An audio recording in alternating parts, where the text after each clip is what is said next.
In the shadowed corridors of power, where centuries of tradition meet the cold reality of mortality, a moment has arrived that no one in the House of Windsor ever wished to face. King Charles III, monarch, father, husband, and the longest-serving heir apparent in British history, has placed his signature upon what palace sources now quietly describe as his final royal warrant. And behind closed doors, the doctors who have watched over him for months have delivered news that has left even the most stoic courtiers shaken. They confirm, no return. This is not rumor. This is not the fevered speculation of tabloid headlines chasing clicks. This is a measured, devastating assessment of the medical team entrusted with the health of the sovereign. The warrant has been signed.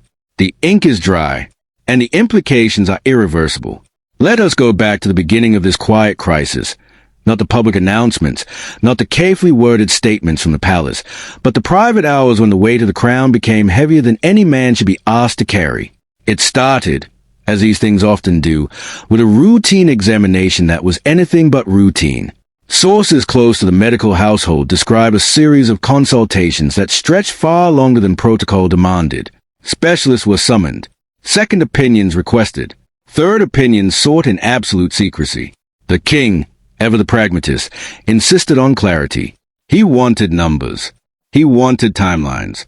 He wanted the truth without the varnish of optimism that so often softens royal communications.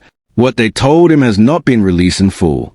But the fragments that have reached those who side closest to the sovereign paint a picture of a man confronting the limits of even the most advanced care. The phrase that keeps returning, according to one senior aide who spoke only on condition of anonymity, is stark. The window has closed. No return. Those two words have changed everything. A royal warrant is not a casual document. It is an instrument of the king's authority, granting privileges, confirming appointments, authorizing actions that ripple across the Commonwealth. For Charles, whose reign has been marked by an almost obsessive attention to detail and continuity, the act of signing has always carried solemn weight. This time, the weight was different.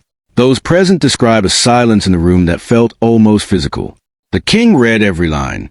He asked one quiet question. Then he signed. The document itself remained confidential, as such instruments do.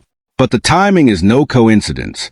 It was prepared, reviewed, and executed in the immediate aftermath of the medical briefings that confirmed the irreversible nature of his condition. Palace protocol demands that certain warrants be executed while the sovereign retains full capacity. The doctor's assessment left little room for delay.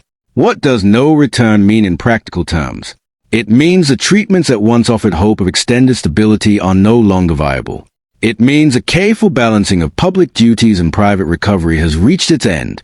It means a king who once walked the grounds of Highgrove with purpose, who addressed climate conferences with passion, who met his people with a familiar, slightly awkward warmth, is now navigating a different reality entirely. Those who have seen him in recent private audiences speak of a man who remains sharp, who still asks the difficult questions, who still corrects a misplaced fact with the precision of someone who has spent a lifetime preparing for this role. But they also speak of a new gravity, a stillness, an acceptance that has settled over him like a mantle. Queen Camilla has been a constant presence. Those inside the household describe her not as a figure of public performance, but as a partner who has adjusted every schedule, every appearance, every quiet evening to the new medical rhythm. She has, sources say, become the quiet architect of the king's remaining public strength, ensuring that when he appears with dignity intact. The bond between them, long scrutinized and sometimes mocked, has revealed itself in these months as something far sturdier than critics ever allowed. Prince William has been briefed. The heir is said to have received the medical assessment in full, without softening. The transition planning that every modern monarchy conducts in the background is accelerated, not in panic, but with the quiet efficiency of an institution that has survived woes. There are no public cracks. There is only the careful, almost invisible shifting of weight from one generation to the next. And yet, for all the institutional readiness, this is still a human story. Charles Philip Arthur George was never supposed to be a short-reigning king. He waited longer than any heir in history. He spent decades refining his causes, absorbing criticism, preparing speeches that would one day carry the authority of the crown. To reach the throne at 73 and then face a medical verdict of no return is a cruelty of timing that even the most stoic observer finds difficult to dismiss. The final warrant carries symbolic force beyond its legal content. In signing it, the king has, in effect, acknowledged the boundary the doctors have drawn. He has exercised his remaining authority while he still can. He has closed a chapter that the public has not yet been invited to read in full.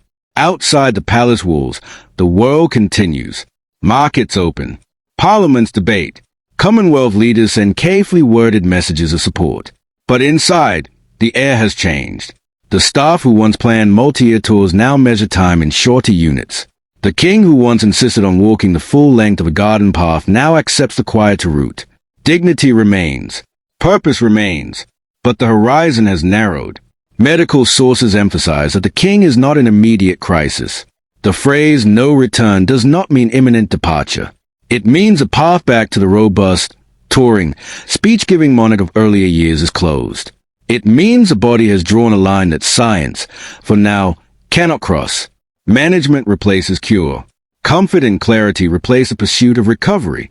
Those closest to him say Charles has responded with characteristic pragmatism. He has asked for the unvarnished truth. He has received it, and he has acted. The warrant is signed. The doctors have spoken. The institution continues. But for those who have watched this man prepare for the crown across 7 decades, the moment lands with particular force. The long apprenticeship is over. The short reign is entering its most constrained chapter.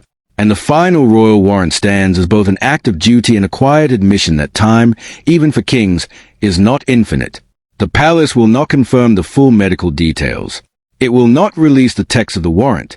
It will continue to issue measured statements about ongoing treatment and the king's determination to serve. That is the way of monarchy. But the private reality, according to those who have lived it these past months, is already written in 2 uncompromising words. No return. And the signature on that final warrant is a king's own acknowledgement of the boundary he can no longer cross. The ink on that final warrant has barely dried, yet already the machinery of monarchy has begun its quiet recalibration. In the days that followed the doctor's verdict, a series of private meetings took place that will never appear in any official diary. Senior courtiers, constitutional advisors, and the king's closest medical consultants gathered in rooms where the portraits of previous sovereigns seemed to watch in silence. The question was no longer how long the king might continue in the full blaze of public duty. The question had become how to preserve the dignity of the crown while the man who wears it confronts the irreversible. Those present describe an atmosphere of restrained urgency. Charles himself set the tone. He refused drama. He refused sentimentality. He asked for options, for contingencies, for the practical steps that would keep the institution steady. One participant later recalled the king saying, almost matter-of-factly, "We have known this day would come for someone. It has simply come for me." The room, according to that same source, fell silent for several long seconds. The medical reality behind the phrase "no return" is now more clearly understood by those inside the household, even if the public continues to receive only carefully filtered updates. The treatments that once held the line have reached the limit of their effectiveness. Further aggressive intervention, the specialist concluded, would risk diminishing the quality of the time that remains rather than extending it in any meaningful way. The focus has shifted entirely to management, comfort, and the careful conservation of the king's remaining strength. This shift has already altered the rhythm of royal life. Engagements that once stretched across days are now measured in hours. Travel is restricted. The long walk through the gardens of Highgrove and Sandringham, once a source of both exercise and solace, have been shortened or replaced by quieter moments indoors. Yet those who see the king in private insist that his mind remains sharp, his curiosity intact, his dry humor still capable of cutting through tension. He continues to read the red boxes. He continues to ask pointed questions about climate policy, about the Commonwealth, about the state of the nation. The body has drawn its boundary. The intellect has not yet surrendered. Queen Camilla's role has deepened in ways that few outside the household fully appreciate.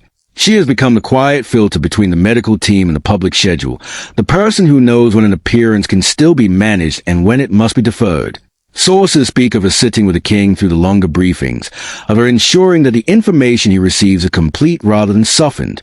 Their partnership, once the subject of endless public speculation, has revealed itself in this chapter as something practical, steadfast, and deeply private. Prince William has assumed a greater share of the representational burden without fanfare. The heir's calendar has expanded. His public appearances carry a new weight of expectation. Those close to him describe a man who is both preparing and protecting, preparing for the responsibilities that will one day be his alone, while protecting the remaining space in which his father can still exercise the authority of the crown. There is no public jostling, no visible fracture. There is only the steady transfer of certain duties, conducted with the understated efficiency that the institution demands. The final warrant itself has taken on a quiet symbolic power within the palace. It is not a document of farewell. It is an act of continuity. By signing it while still in possession of full constitutional capacity, the king has ensured that certain grants, appointments, and authorizations stand beyond question. In doing so, he has closed one administrative chapter while leaving the larger story of the monarchy intact. Courtiers note that previous sovereigns faced similar moments of medical finality. What distinguishes this one is the modern transparency that surrounds it, the knowledge that the public will eventually learn more than any previous generation would have been told. Outside the walls, speculation continues to swirl. Social media fills with theories. Commentators weigh every public appearance for signs of decline.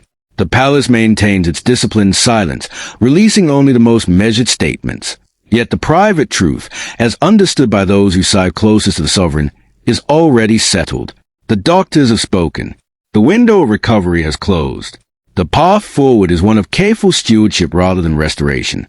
In the evenings, when the formal business of the day is done, the king is said to spend time with the things that have always mattered most to him, the gardens he shaped, the causes he championed, the family that remains. There is no grand valedictory speech planned. There is no dramatic abdication on the horizon. There is simply the quiet acknowledgement that the body has reached a boundary that science cannot yet cross, and that the man who waited a lifetime to wear the crown must now wear it within narrower limits. The final royal warrant stands as the last major instrument signed under the old assumptions of open-ended service. Everything that follows will be shaped by the new medical reality. The institution will adapt, as it always has. The people will watch, as they always do. And the king, according to those who still see him regularly, will continue to meet each day with the same mixture of duty and dry resolve that has defined him for decades. No return does not mean the end of the story. It means the story has entered its most constrained and, perhaps, its most human chapter. The signature is dry. The doctors have confirmed what can no longer be reversed. And the crown, heavier now than it has been in years, continues its slow, unbroken passage through time.